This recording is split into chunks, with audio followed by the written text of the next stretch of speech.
Today I'm making zucchini with shrimp and I will just steam it. Ingredients is zucchini, shredded mushroom, shrimp, ginger, and the grated zucchini. 1 cup pour. I'll mix it together. Then add the mushroom.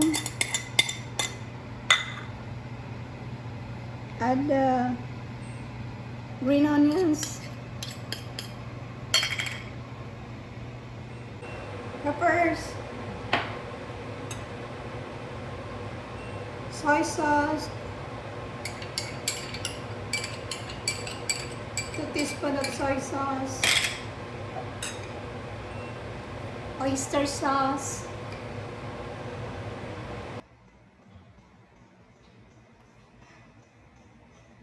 kaso hindi kasya dyan.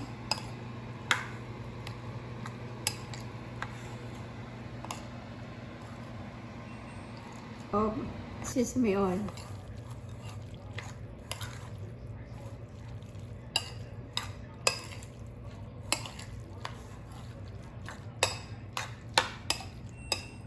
Then we're gonna put it on top of the zucchini. Here,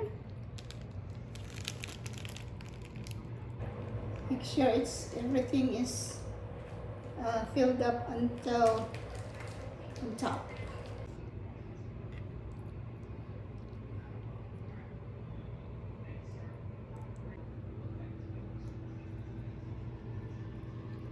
This is how you do the shrimp.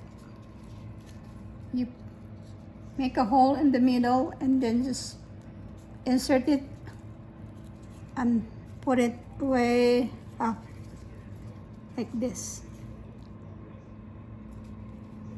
Then put it on top of the zucchini.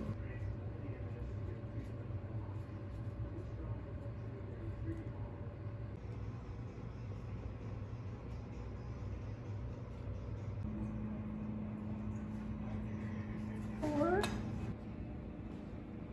20 minutes.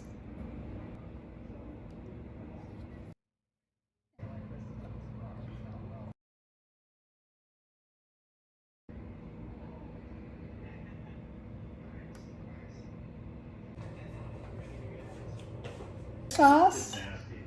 You need to have 2 tablespoons of oyster sauce and a cup of water. Simmer until it gets saucy. Okay, this will be your sauce.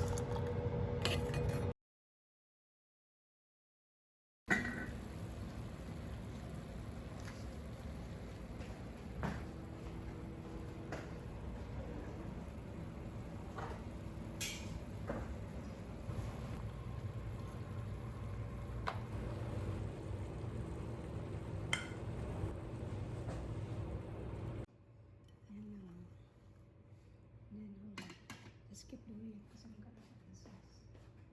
Add the sauce.